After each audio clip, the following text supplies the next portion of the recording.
வணக்கம் மக்களே. ஆக்சுவலி வந்து பார்த்தீங்கன்னா இன்றைக்கி நம்ம டாபிக் எதை பற்றி பேச போகிறோம் அப்படின்னா, டைட்டிலே தெரிஞ்சுருக்கோம் உங்களுக்கு. என்னோட பைக்கு வந்து பார்த்தீங்கன்னா ஒரு கேரியர் ஒன்று வாங்கியிருக்கேன். இது ஆக்சுவலி என்கிட்ட எஃப்ஜி பைக் இருக்குது ஒன்று. இது வந்து பழைய வருஷன் பைக், இருக்கிற வருஷன் 2 கிடையாது.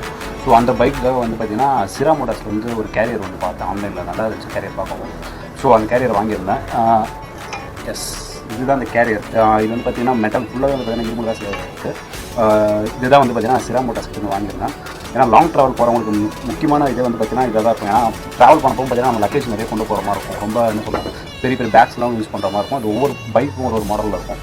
ஸோ யமஹான்றப்போ வந்து பார்த்தீங்கன்னா ரொம்ப நாள் தேடிட்டு இருந்தோம் ஒரு நல்ல கேரியராக. ஸோ இது எனக்கு ஆப்டாகிற மாதிரி தெரிஞ்சிச்சு என் பைக். ஸோ உடனே யோசிக்காமல் இது வந்து வாங்கிட்டேன்.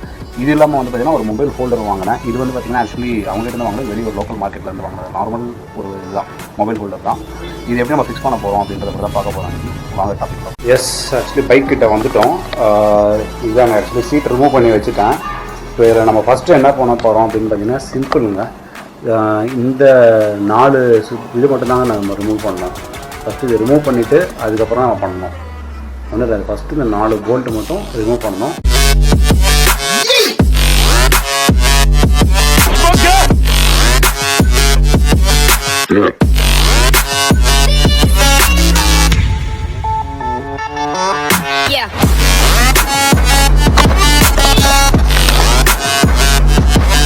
இது 4 கழட்டி முடிச்ச பின்னாடி பார்த்தீங்க அப்படின்னா பேக் சைடில் உங்களுக்கு கரெக்டாக 2 டாட் இருக்கு. இந்த இடத்துல வந்து பார்த்தீங்கன்னா ஒரு கிளிப் மாதிரி போட்டிருப்பாங்க. ஸோ அது வந்து பார்த்தீங்கன்னா இதுதான். இது நீங்கள் கரெக்டாக உருவி எடுக்கணும். இல்லாட்டி பார்த்தீங்கன்னா உடஞ்சிடும். கொஞ்சம் வந்து பார்த்தீங்கன்னா என்ன சொல்ல ஹார்டாக தான் இருக்கும். கையிலேயே நீங்கள் அவுத்துடலாம். அவுத்த பின்னாடி வந்து பார்த்தீங்கன்னா உங்களுக்கு ஈஸியாக அவுக்க முடியும். அவுத்த பின்னாடி தான் இந்த பேக் கேஸை வந்து பார்த்தீங்கன்னா தனியாகவே நம்மளால் எடுக்க முடியும்.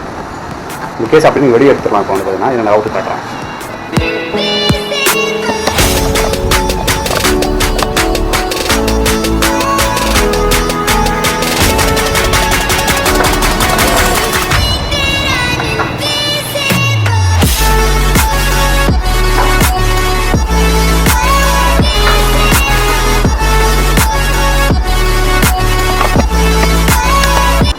பேக் கேஸ் இப்போ அவுத்துட்டேன். இதில் வந்து பார்த்தீங்கன்னா உங்களுக்கு இந்த இடத்துல 2 ஸ்க்ரூ இருக்கு வரும் அவுத்த பின்னாடி. ஸோ இந்த 2 மட்டும் பார்த்தீங்கன்னா ரிமூவ் பண்ணுற மாதிரி இருக்கும்.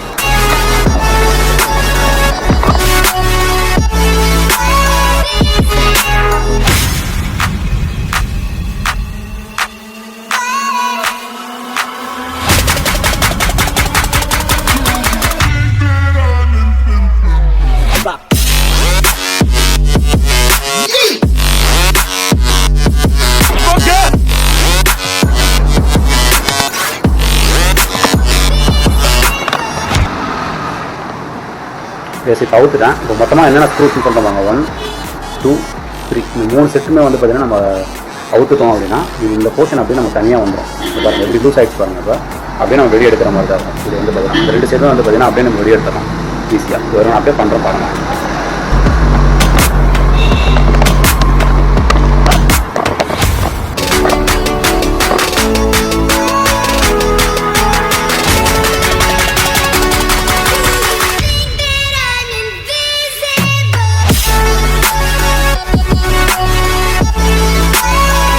அண்ட் தென் நீங்கள் ரிமூவ் பண்ண அந்த ஹேண்டில் வந்து பார்த்தீங்கன்னா இந்த ரப்பர் பீடிங் ஒன்று கொடுத்துருப்பாங்க. இந்த ரப்பர் பீடிங் வந்து பார்த்தீங்கன்னா ஃபிக்ஷனுக்கு நல்லாயிருக்கும்.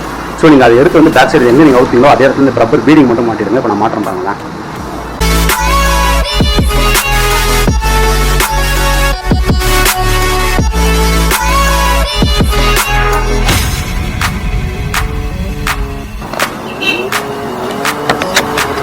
ரப்பர் பீடிங் பார்த்துக்கோங்க. இதே மாதிரி இதே மாதிரி 2 பக்கமும் நீங்கள் ஃபிக்ஸ் பண்ண வேண்டியது.